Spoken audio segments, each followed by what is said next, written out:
Avui en dia la terra que teníem no és el que hi havia fa 50 anys o 100 anys endarrere, ni molt menys. Seria l'objectiu que vol aconseguir ara Gramona.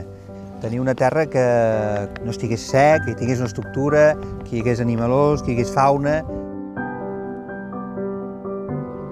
Soc el Joan Carles Hernández Samsó, soc el responsable de Gramona de I+D i el que m'emociona més de la meva feina és treballar a l'exterior, al camp.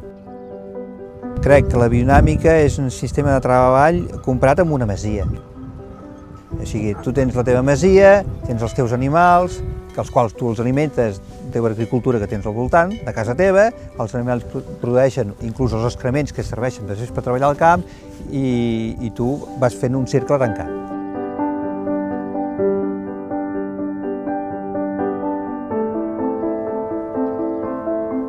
Els beneficis principals és tornar a tenir vida sota els nostres peus, sota el nostre sòl.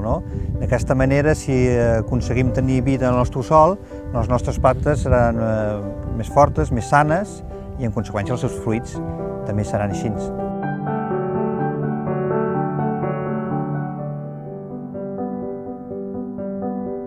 L'utilització de plantes per curar altres plantes és una cosa que no és actual, els nostres avis ja ho aplicaven.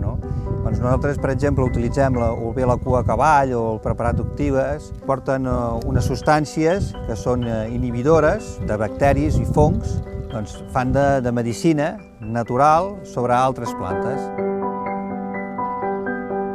Els canvis en biodinàmica són lents. Gramona va començar fa 9 anys fent ecològic i durant els 6 primers anys no va treure cap vi ecològic al mercat.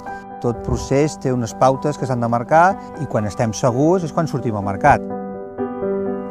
El futur de la viticultura, a mi m'agradaria que tothom passés a biodinàmica, que tothom tingués un respecte sobre la natura com intentem tenir-ho nosaltres. M'agradaria que tothom posés el seu granet de sorra per conservar millor la natura que ens envolta.